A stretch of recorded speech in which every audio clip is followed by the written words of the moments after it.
இப்போ எங்கே தமிழ்நாட்டில் திரும்பி பார்த்தாலுமே எலெக்ஷன் தான். எலெக்ஷனை பற்றி அந்த பிரச்சாரம் தான் போயிட்டு இருந்தது. கிட்டத்தட்ட முடிஞ்சிச்சு. 21ஆம் தேதி 6 மணிக்கு ஓகே 6 மணியோட பிரச்சாரத்தை எல்லாத்தையும் முடிச்சிடணும் அப்படின்னு சொல்கிறாங்க. இதுக்கப்புறம் என்ன நடக்குது, அந்த வாக்குச்சாவடி மையங்களில் எவ்வளோ பேர் ஒர்க் பண்ணுறாங்க, பஸ்ஸஸ் விட்டுருக்காங்க, சிறப்பு பெறுது, அதுக்கப்புறம் வந்து யார் வெற்றி பெறுவதற்கான வாய்ப்பு இருக்கும், இது வரைக்குமே நம்ம அரசியல் தலைவர்கள்லாம் யார் யார் அந்த கட்சி தொடங்கி வாக்கு சதவீதம் பெற்றிருக்கா அப்படிங்கிறத ஃபுல் டீட்டெயிலாக நம்ம இந்த வீடியோவில் பார்க்க போகிறோம். வீடியோவை ஸ்கிப் பண்ணாமல் பாருங்கள். வீடியோவுக்கு லைக் பண்ணுங்கள், ஷேர் பண்ணுங்கள். அப்போ தான் எனக்கு அடுத்தடுத்த வீடியோ கூட ஒரு மோட்டிவேஷனாக இருக்கும். வாங்க வீடியோக்குள்ளே போகலாம். கிட்டத்தட்ட தமிழ்நாட்டில் 75,064 வாக்குச்சாவடி மையங்கள் இருக்குது. அதில் கிட்டத்தட்ட 3.40 லட்சம் பேர் அரசு ஊழியர்கள் வந்து நியமிச்சிருக்காங்க. அந்த தேர்தல் அன்னைக்கு இந்த வாக்குச்சாவடி மையங்கள்ல என்ன மாதிரி வந்து இதெல்லாம் எல்லாமே சரி பண்ணி வைக்கிறதுக்கு அந்த வந்து யூஸ் பண்ணியிருக்காங்க. கிட்டத்தட்ட நம்ம அங்கேருந்து போயிட்டு வரணும், நம்ம சென்னையில் இருக்கோம், அது எங்கேயா இருக்கும் அப்படின்னு சொல்லிட்டோம் அப்படின்னா தமிழ்நாட்டில் அதுக்கும் 13,323 பஸ்ஸும் இருக்காங்க. ஓகேவா, கிட்டத்தட்ட சிறப்பு பேருந்துகள் கிளம்பாக்கத்துலேருந்து கிளம்புது. ஓகே, அதெல்லாம் தெரிஞ்சு வச்சுக்கோங்க. மேக்ஸிமம் வந்து தெரியாது. அது மட்டும் இல்லாமல் இப்போ நீங்கள் எக்ஸாம்பிளுக்கு திருச்சியில் இருக்கீங்க, மதுரையில் இருக்கீங்க அப்படின்னா, நான் வந்து சென்னையில் இருக்கேன் அப்படிங்கிற மாதிரி சொன்னீங்க அப்படின்னா அங்கே இருக்கிறவங்க கண்டிப்பாக நீங்கள் வந்து ஓட்டு போட்டு போயிடணும். அப்படி இல்லை அப்படின்னா வாக்குச்சாவடி உங்கள் இடத்துல இல்லை அப்படின்னா நீங்கள் அங்கே இருக்கிற தவறுதலாக வந்து கண்டிப்பாக சொல்லியிருக்காங்க. 2 வருஷம் தண்டனை, சிறை அப்படிங்கிற மாதிரி மற்றும் அபராதங்கிற மாதிரி சொல்லியிருக்காங்க. இதெல்லாம் வந்து போட்டு போடுறவங்க போவாங்க, ஒரு சில பேர் வந்து போட்டு போக மாட்டாங்க. ஓகேவா, அதே போல் விடுதிகளில் இந்த ஹோட்டலில் தங்கிலாம் கண்காணிக்கிறாங்க, வேறு ஏதாவது நடக்குதா அப்படின்னு சொல்லிட்டு நிறைய வந்து கண்காணிச்சுட்டு வந்துட்டு இருக்காங்க. ஓகே, நெக்ஸ்ட் வந்து பார்த்தீங்க அப்படின்னா பஸ் ரூட்டு சொல்லிட்டோம். ட்ரெயின் ரூட்டுக்கு வந்து இப்போ சிறப்பு பேருந்துகள் வந்து விட்டுருக்காங்க. அதாவது எழும்பூர்லேருந்து நாகர்கோவிலில் மதியம் 1:30 மணிக்கு இருக்குது. ஓகேவா, நீங்கள் எக்மோர்லேருந்து நாகர்கோவில்லாம் அதாவது தமிழ்நாடுடைய டாப் டு பாட்டம் வரைக்கும் போகிறதுக்கு உங்களுக்கு எக்ஸ்ட்ராவாக வந்து ரயில் விட்டுருக்காங்க. அதில் மதியம் 1:30 மணிக்கு ஒன்று இருக்குது. ஓகேவா, அதுக்கப்புறம் எழும்பூர்லேருந்து மதுரை, அதாவது நார்த் சைட்லேருந்து மிடில் சைடு வரைக்குமே நைட்டு 9:55 மணிக்கு இருக்குது. ஓகேவா, எக்மோரில். அதே போல் எக்மோர்லேருந்து கோவைக்கு போத்தனூர் இரவு 11:55, கிட்டத்தட்ட ஒரு 12 மணிக்கு வச்சிங்களேன். 23ஆம் தேதி விடிஞ்சா அதுக்கு முன்னாடி ஒரு 5 நிமிஷத்துக்கு முன்னாடி வந்து உங்களுக்கு வந்து விட்டுருக்காங்க. அது மட்டும் இல்லாமல் வாட்ஸ்அப், யூடியூப், மற்ற சோசியல் மீடியாலலாம் இந்த இதுக்கப்புறம் நீங்கள் 48 மணி நேரத்துக்கு எதுவும் போடக்கூடாது. ஸ்டாலின் வராங்க, எடப்பாடி வராரு, விஜய் வராரு, நாம் தமிழர் கட்சி வராரு, ஓட்டு போடுங்க அப்படின்னு சொல்லிட்டு போடக்கூடாது. அதுக்கும் வந்து உங்களுக்கு பெனால்ட்டி மற்ற எல்லாமே வந்து கொடுத்துருக்காங்க. அதை வந்து நோட் பண்ணிக்கோங்க. நிறைய பேர் இந்த வீடியோவை இவ்வளோ தூரம் பார்க்குறாங்களான்னு தெரியாது. நான் கொடுக்கக்கூடிய அப்டேட்டும் உங்களுக்கு நல்லாயிருக்கும். பட் ஆனால் வந்து கிளாரிட்டி இருக்காது, குவாலிட்டி இருக்காது. ஏன்னா வந்து நம்மளுடைய மொபைலை வச்சு யூஸ் பண்ணுறது இதுதான். கொஞ்சம் மூவ் ஆன் பண்ணும்போது உங்களுடைய சப்போர்ட்டு வீடியோ பார்க்கும்போது அடுத்தது எனக்கு ஒரு மோட்டிவேஷன் இருந்தால் சம் மெட்டீரியல்ஸ் வாங்குறதுக்கு ஒரு யூஸ்ஃபுல்லாக இருக்கும். ஓகேவா, அதே போல் உங்களுக்கு வாக்காளர் பட்டியலில் உங்கள் பெயர் இருக்கா இல்லையா அப்படின்னு எனக்கு தெரியல அப்படின்னு நீங்கள் யோசிச்சிங்க அப்படின்னா voter.eci.government.in அப்படிங்கிற வெப்சைட்டில் போய் நீங்கள் வந்து கண்டிப்பாக தெரிஞ்சிக்கலாம். அப்படி இல்லை எனக்கு தெரியல அப்படின்னா 150 அப்படிங்கிற இதில் வந்து நீங்கள் இது பண்ணீங்க அப்படின்னா எஸ்எம்எஸ் வந்து உங்களுக்கு பண்ணாலே கண்டிப்பாக தெரிஞ்சிடும் உங்களை வாக்காளர் பட்டியலில் உங்கள் நேம் இருக்கா இல்லையா அப்படிங்கிறது. ஓகேவா, கிட்டத்தட்ட இப்போ எல்லாருமே அரசியலுக்கு வராங்க. முக்கியமாக வந்து அரசியலுக்கு வரவங்க நடிகர்களாக தான் இருக்காங்க. அதை பற்றி ஃபுல் எக்ஸ்பிளனேஷன் இப்போ கொடுக்க போகிறேன். ஓகேவா, எம்ஜிஆர்லேருந்து இப்போ விஜய் வரைக்கும், இதுக்கு முன்னாடி கமல்ஹாசன் இருந்தார், நிறைய இந்த சவுத் இந்தியாவில் இருக்கக்கூடிய நிறைய நடிகர்களுடைய ஓட் பர்சன்டேஜ், எத்தனை தொகுதியில் போட்டிட்டாங்க, அவங்க எத்தனை பண்ணாங்க அப்படிங்கிறத எல்லாம் சொல்கிறேன் வாங்க. ஓகேவா, எம்ஜிஆர் 1977 அனைத்து இந்திய அண்ணா திராவிட முன்னேற்ற கழகம் அப்படிங்கிற ஒரு கட்சி வந்து தொடங்குறாரு. சந்தித்த முதல் தேர்தலில் வெற்றி 51,94,876 130 தொகுதியில் வெற்றி பெற்று 200 தொகுதிகளில் போட்டிட்டு. ஓகே, வாங்கிய வாக்கு சதவீதம் பார்த்தீங்க அப்படின்னா 30.4% வாக்கு. ஓகேவா, ரெண்டாவது NTR தெலுங்கு தேசம் கட்சி அப்படிங்கிற ஒரு கட்சி வந்து தொடங்குறாரு. 1985 1,06,25,508 ஓட்டு வாங்குறாரு. மொத்தமாக 250 தொகுதியில் போட்டிட்டு கிட்டத்தட்ட 202 தொகுதியில் வெற்றி பெறாரு. வாக்கு சதவீதம் 46.2% வாக்கு வந்து வாங்குறாரு. ஓகே, மூணாவது நம்ம தேமுதிகவுடைய தலைவர் விஜயகாந்த் அவர்கள் இறந்து போயிட்டார். ஓகே, அவர் வந்து 2006 கட்சி தொடங்குறாரு. கிட்டத்தட்ட 27,64,223 வந்து ஓட்டு வாங்குறாரு.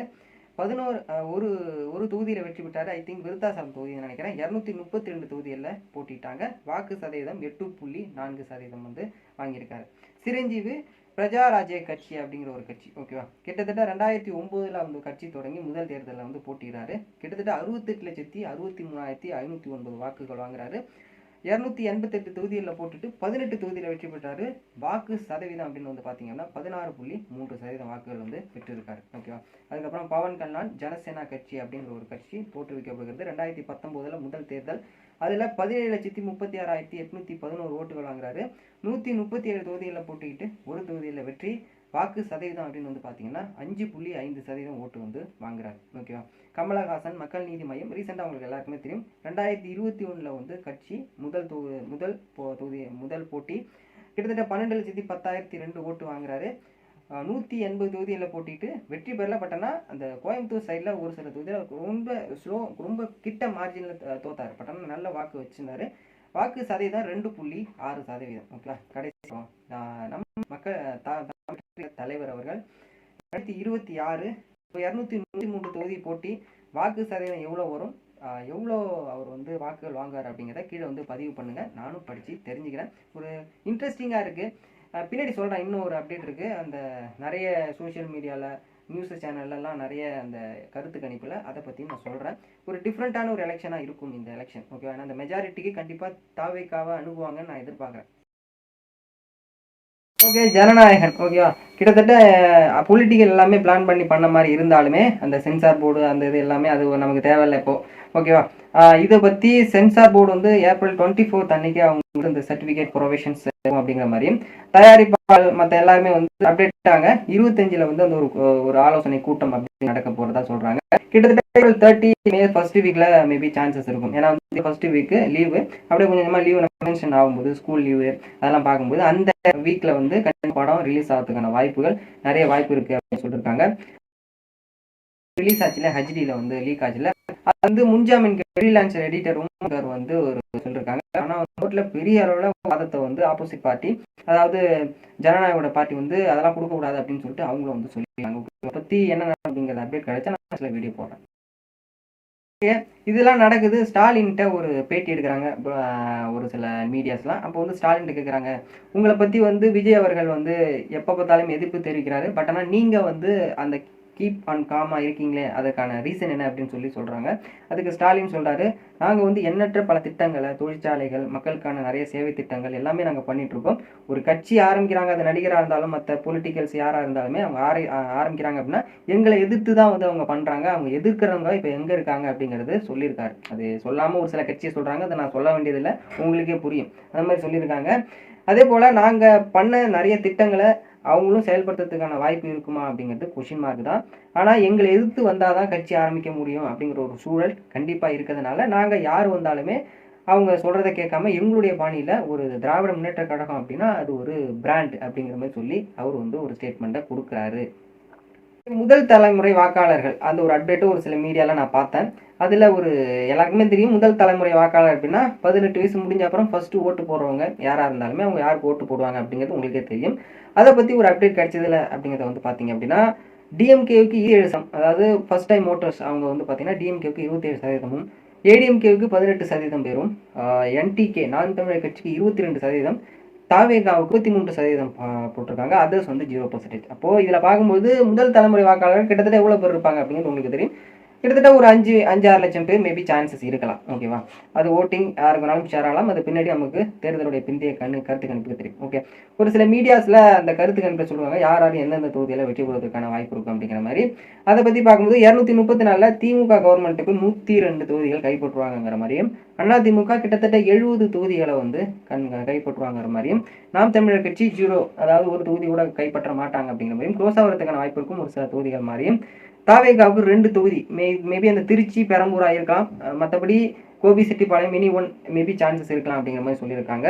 இழுபறி வந்து பார்த்தீங்கன்னா கிட்டத்தட்ட 60க்கும் மேற்பட்ட தொகுதிகள் இருக்கும். இதில் நான் ஆல்ரெடி சொல்லியிருந்தேன் தாவேகாவுடைய அந்த பங்களிப்பு கண்டிப்பாக இருக்கும். ஏன்னா வந்து அவங்க அந்த நிறைய இடத்துல ஓட்டை வந்து டிஸ்ட்ரிபியூஷன் பண்ணுவாங்க. டிஸ்ட்ரிபியூஷன்னா இப்போ ஒரு அதிமுக ஒரு 80,000 ஓட்டு வாங்குறாங்க, திமுக வந்து ஒரு 1 லட்சம் ஓட்டு வாங்குறாங்க அப்படின்னா கிட்டத்தட்ட ஒரு 50,000-60,000 ஓட்டு அப்படி இல்லைனாலுமே 40,000-30,000 ஓட்டு தாவேகாவுக்கு வரும். இதில் 60 தொகுதி இழுபறி வரும்போது மேபி நாங்கள் சப்போர்ட் பண்ணுறோம் அப்படின்னு சொல்கிற மாதிரி சான்சஸ் நிறைய இருக்குது.